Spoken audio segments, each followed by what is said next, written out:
बिस्मिल्लाहिर्रहमानिर्रहीम। काशकार भाइयों, आज मैं आप लोगों के लिए इंतहाई अहम वीडियो लेकर आया। हमारे इस वक्त पंजाब के अंदर, खासकर गुजरांवाला के अंदर एक बहुत अहम मसला है जिसको हम सुरमचू कहते हैं। ये जड़ी बूटी है, इसको सलाई सिटी भी कहते हैं। ये दुम्बी सिटी के साथ मिलती जुलती एक जड़ी बूटी है जो पिछले 4-5 साल से बहुत ज़्यादा प्रॉब्लम है और इसके अंदर तमाम जहरों के ख़िलाफ़ रेजिस्टेंस बहुत ज़्यादा पैदा हो चुकी है। हमने इसको कैसे ख़त्म करना है, इसके लिए हमें क्या करना चाहिए, चंद एक अहम स्ट्रेटजीज़ हैं, चंद एक अहम पॉइंट्स हैं जो मैं अभी आपके साथ डिस्कस करूंगा। इसमें जो बड़ा मसला आया है ना सुरमचू को कंट्रोल करने के हवाले से, उसमें है कि जो स्प्रे मैन है उसने सही तरीके से इसके ऊपर स्प्रे नहीं किया। पानी का जो था ना वो मिकदार पूरी नहीं रही, ज़मीन के अंदर नमी पूरी नहीं थी। जब उन्होंने स्प्रे किया गलत वक्त पे स्प्रे किया। सबसे पहले हम बात करते हैं कि उसके अंदर, खेत के अंदर जो है ना वो नमी कितनी होनी चाहिए जिस वक्त आपने स्प्रे करना है। स्प्रे हम जो है ना पहला पानी लगाने के बाद जब करते हैं उस वक्त हमें इस तरह होना चाहिए ज़मीन कि जब हम इसके अंदर पाँव रखें तो हमारा पाँव पूरा अंदर ना जाए, बल्कि पाँव क्या करना चाहिए, सिर्फ उसका एक हल्का सा निशान पड़ना चाहिए ज़मीन के ऊपर। अगर ज़मीन के अंदर दनस जाएगा, पाँव अंदर चला जाएगा, उसमें नमी ज़्यादा है। उसका क्या नुकसान होगा कि जो आप स्प्रे करेंगे उसकी वजह से गंदम पर ज़्यादा असर होगा जड़ी बूटी मार जहर का, और जो जड़ी बूटी होगी उसके ऊपर असर कम होगा। अगर उसके अंदर नमी ज़्यादा होगी, यानी मॉइस्चर लेवल जो है ना ज़मीन का, नमी प्रॉपर होनी चाहिए, भाई इतना हो कि आपका हल्का सा निशान पड़ना चाहिए। अगर हल्का सा निशान पड़ेगा तो जो जड़ी बूटी मार जहर होगी उसका स्प्रे का असर जड़ी बूटी के ऊपर होगा, गंदम पर कम से कम होगा। लेकिन अगर उसके अंदर मॉइस्चर लेवल बहुत कम हुआ, ज़मीन बहुत खुश्क हुई, बिल्कुल निशान पड़ ही नहीं रहा, जैसे ये देखें अभी ज़मीन बिल्कुल खुश्क है, ये आप देखें ये बिल्कुल इस वक्त ज़मीन खुश्क है, लेकिन इसको अभी पानी नहीं लगा। ये अभी पानी लगाने से पहले मैं इस वक्त गंदम की फील्ड में खड़ा हूँ। कई लोग जो है ना वो गंदम को पानी लगाने से पहले भी स्प्रे करते हैं, लेकिन जो मैं अभी बात कर रहा हूँ, पानी जब हमने लगाना है, स्प्रे करने के, पानी लगाने के बाद जो स्प्रे करेंगे उस वक्त जो है ना खेत की नमी उतनी होनी चाहिए कि जिसके ऊपर आपका हल्का सा पाँव का निशान पड़ना चाहिए, ताकि आपका जो स्प्रे का है असर वो जड़ी बूटी के ऊपर हो। इसमें एक और अहम बात याद रखें, जो जड़ी बूटी होती है ना उनकी जो जड़ें होती हैं वो ज़मीन के साथ होती हैं। गंदम की जो जड़ें हैं वो ज़मीन के ज़्यादा अंदर होती हैं। जड़ी बूटी की जो होती हैं जड़ें वो ज़्यादा ऊपर होती हैं और ज़्यादा फैली हुई होती हैं। जब हम स्प्रे करते हैं जड़ी बूटी के ऊपर, अगर जड़ी बूटी का स्प्रे जो है ना वो ज़मीन के ऊपर होगा, ज़मीन पे प्रॉपर जाएगा, तो उसका असर ज़्यादा होगा। इसके अंदर जो बात अहम है वो ये है कि आप फ्लैट फ़ैन नोज़ल इस्तेमाल करनी है। जिस वक्त आप स्प्रे करें तो फ्लैट फ़ैन नोज़ल इस्तेमाल करें, जिसको हम कट वाला फुहारा भी कहते हैं। वो आपका क्या करेगा, वो छोटे छोटे बूंदे बनाएगा, ड्रॉपलेट छोटे छोटे बनाएगा, जो ज़मीन पे ज़्यादा अच्छे तरीके से उसके ऊपर उसकी एक तय बनेगी। अगर आपने होलो कोन नोज़ल इस्तेमाल कर ली जो धुआं बनाती है, जिसको हम कीड़े मार जहरों के लिए इस्तेमाल करते हैं, अगर हमने वो नोज़ल इस्तेमाल की तो उसका नुकसान क्या होगा, वो धुआं बन जाएगा, और धुआं जो है ना वो ज़मीन पे पड़ने की बजाय गंदम जो होगी उसके पत्तों पे पड़ेगा। जो गंदम के पत्ते हैं वो ज़्यादा ऊपर होते हैं और जड़ी बूटी नीचे होती है। वो जितना ज़्यादा गंदम के पत्तों के ऊपर पड़ेगा धुआं, जड़ी बूटी के ऊपर नहीं पड़ेगा, उसकी वजह से गंदम जो है ना उसको नुकसान होगा, ज़्यादा गंदम मरेगी, आपकी जड़ी बूटी नहीं मरेगी। इसलिए आपने बहुत ख्याल रखना है कि कट वाला फुहारा, जिसको फ्लैट फ़ैन नोज़ल कहते हैं, वो आपने इस्तेमाल करनी है। ये उसके हवाले से बात हुई। अगली जो इसमें स्ट्रेटजी आपने करनी है कि आपने पानी जो इस्तेमाल करना है वो आपने 150 लीटर पानी इस्तेमाल करना है, इससे कम पानी इस्तेमाल ना करें। और पानी जो है वो बिल्कुल साफ़ सुथरा होना चाहिए। नलके का पानी ले लें या अपनी मोटर साफ़ सुथरा चला के। ऐसा नहीं है कि आप स्प्रे करने के लिए आएँ और रात को जो है ना पानी खाले के अंदर खड़ा है, वही गंदा पानी आपने उसके अंदर टैंकी में डाला, उसमें अपने जनाब दवाई डाल के स्प्रे कर दी, उसका असर नहीं होगा, कम असर होगा। इसका एक तो नुकसान होता है कि उसके अंदर गंदे पानी के ज़रात, यानी उसमें मिट्टी वगैरह भी होती है, उसके अंदर जो है ना वो और भी ज़रात होते हैं जो आपकी जो दवाई है उसके साथ रिएक्शन कर जाते हैं। एक बात तो इसमें ये मसला है। दूसरा ये होता है कि जब आप गंदा पानी इस्तेमाल करते हैं, वो रात का पानी, खड़ा पानी है, उसमें आपको पता है कि आजकल टेम्परेचर बहुत कम होता है, वो पानी बहुत ज़्यादा ठंडा होता है, उसका टेम्परेचर बहुत लो होता है। लो टेम्परेचर पर दवाई जो है ना वो उसके अंदर डिज़ोल्व नहीं होगी, उसमें सॉल्युबल नहीं होगी, उसमें हल नहीं होगी, उसका प्रॉपर असर नहीं होगा। इसलिए आपने उसका जो टेम्परेचर है, जब ताज़ा पानी लेंगे तो उसका टेम्परेचर भी ठीक होगा। अब कुछ ज़मींदार क्या करते हैं, पानी को उबालना शुरू कर देते हैं। पानी उबाल के जो वाला इस्तेमाल कर टेम्परेचर ज़्यादा होता है। अगर आपने पानी उबालना भी है तो फिर भी आपने उसको ठंडा करने के बाद नॉर्मल टेम्परेचर पे लाकर फिर उसके अंदर आपने दवाई हल करनी है।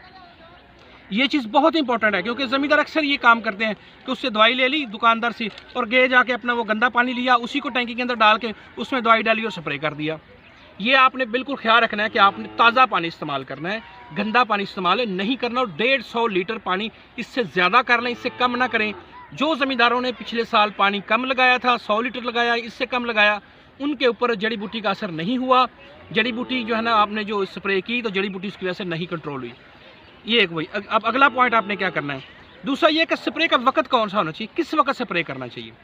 स्प्रे आप जिस वक्त, अब मैं यहाँ पे खड़ा हूँ फील्ड के अंदर, ये तकरीबन 11 बजे का टाइम है, ये वक्त मुनासिब है, बिल्कुल सही वक्त है।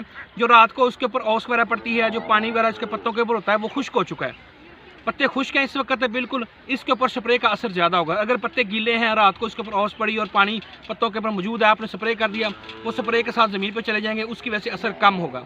यानी आपने तकरीबन 11 बजे स्प्रे करना है और जो है ना शाम 4 बजे से पहले पहले स्प्रे खत्म कर देना, बंद कर देना, उसके बाद स्प्रे नहीं करना, क्योंकि दोबारा ओस पड़ना शुरू हो जाती है।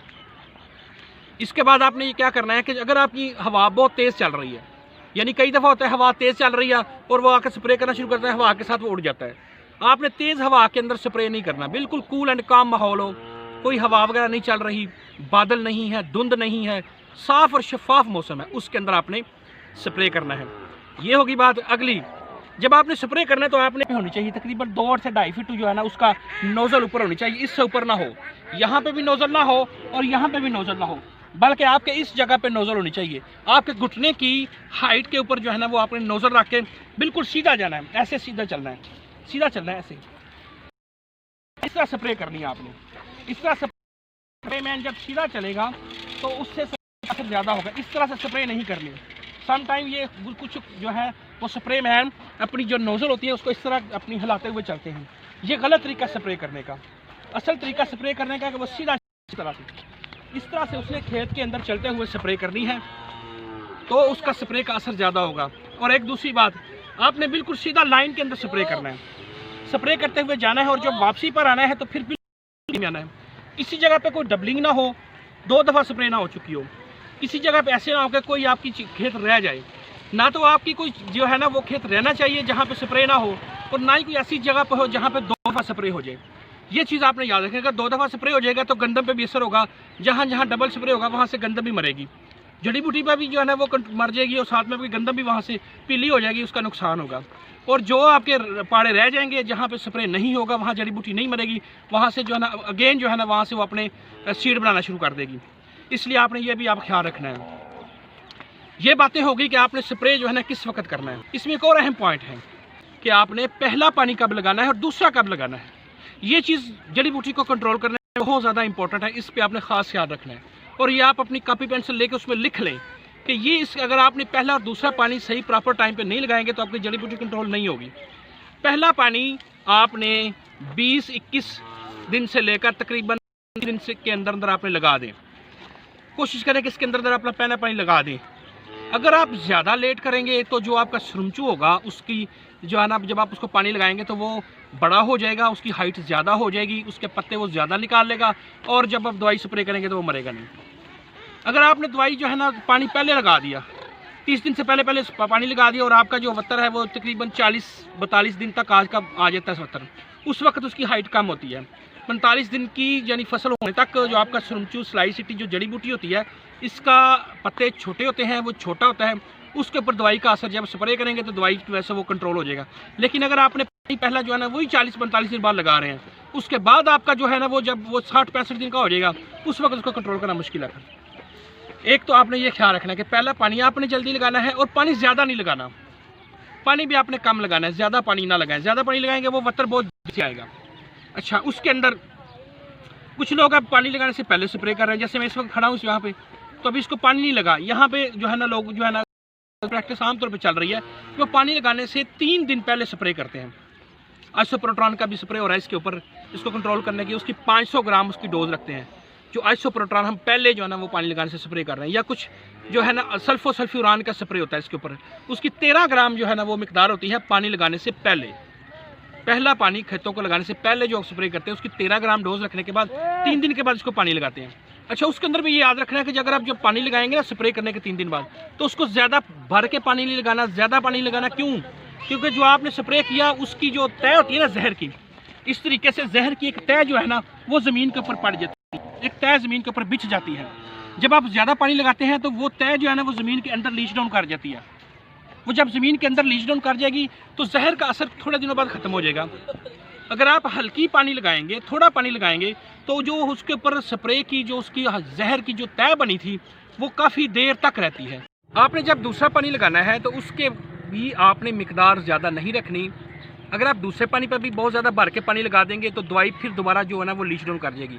ये जो जड़ी बूटी मार जहर होती है ना, ये काफ़ी देर तक उसका ऊपर ज़मीन के ऊपर रहती है, ये उसकी तय बिछी रहती है। नीचे से जो दूसरे पानी लगाने पर जो जड़ी बूटी उगने लगेगी ना, अगर उसके ऊपर आपकी जड़ी बूटी मार जहरों की तय ऊपर मौजूद है तो वो जड़ी बूटी निकलेगी तो उसको वो कंट्रोल कर देगी। लेकिन अगर आपने भर के पानी लगाया तो वो पानी जो है ना दूसरा पानी लगाने के बाद जड़ी बूटी उग गई तो उसमें तो उसका असर खत्म हो जाएगा क्योंकि वो लीच डाउन कर गई है। जब वो लीच डाउन कर जाएगी तो वो दूसरे पानी के बाद दोबारा जड़ी बूटी उग जाएगी। उसके लिए आपको दोबारा स्प्रे करना पड़ेगा, दूसरी दफ़ा स्प्रे करना पड़ेगा। इसलिए आपने ख्याल रखना है कि पहला पानी भी और दूसरा पानी भी इसके अंदर आपने उसको ज़्यादा भर के नहीं लगाना ताकि आपकी जो दवाई है वो नीचे लीच डाउन ना करे।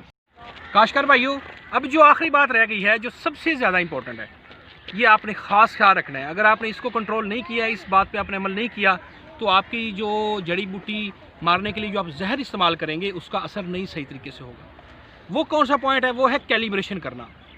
आपने अपनी जो टैंकी है जिसके थ्रू आप स्प्रे कर रहे हैं, सबसे पहले आपने उसकी कैलिब्रेशन करनी है। कैलिब्रेशन कैसे करनी है? आपने पहले ये जज करना है कि आपको अपनी स्पीड कितनी रखनी होगी स्प्रे करने के लिए। अब आपने 150 लीटर पानी लगाना है, तो 150 लीटर पानी लगाने के लिए आपने चलना शुरू करेंगे। हो सकता है आप पूरा खेत स्प्रे कर दें और आप 90 लीटर पर पूरा स्प्रे कर दें, पूरा एकड़ भी हो जाए। इसका मतलब है कि आपने कैलिब्रेशन नहीं सही की। सबसे पहले आपने अपनी जो टैंकी होगी जड़ी बूटी मार जो है ना उसकी आपने कैलिब्रेशन सही करनी है। कैलिब्रेशन के लिए आप क्या करें, उसको आप 2 से पहले टैंकी को भरें, अपनी स्पीड पहले स्लो करके देख लें, उसमें आप स्प्रे करें कि आप देखें कि आपकी इस इतनी स्पीड के ऊपर आपका एक जो है ना वो किनाल हुई है, आधी किनाल हुई कितनी हुई है। आपकी एक जो टैंकी थी वो 20 लीटर की थी, उससे आपने एक किनाल के अंदर जो है ना स्प्रे किया। इसका मतलब है कि अगर आपकी 8 किनालें हैं तो आपको 8 टैंकियाँ लगेंगी। 8 के साथ आप जो है ना वो देख लें, ज़रूर दे दें। 8 को जो है ना हर एक के साथ जो होगा 20 होगी तो 8 के साथ ज़रूर देंगे 160 लीटर। यानी आपको 160 लीटर लगाने के लिए 20 लीटर की टैंकी एक किनाल के अंदर यूज़ करनी होगी। तब आपका जो है ना 160 जो है ना वो लीटर पानी लगेगा। यानी आपकी एक टैंकी जो है ना कोशिश करेंगे 150 की बजाय 160 लीटर पानी लगाएं। जितना पानी आप ज़्यादा लगाएंगे उतना ही ज़्यादा आपकी एफिशिएंसी ज़्यादा होगी। जो आपका जहरें होंगी, जड़ी बूटी मार जहरें, उनका असर ज़्यादा होगा। जी काश्तकार भी हो, ये चंद एक बातें थी, आप लोगों ने इसके ऊपर ख़ास ख्याल रखना है। ये सारे पॉइंट्स के ऊपर आपने जो है ना वो कंट्रोल कवर करने हैं, तब आप अपनी जो जड़ी बूटी मार जहरें हैं उनको कंट्रोल करके अपनी जो है ना वो जड़ी बूटियों को ख़त्म कर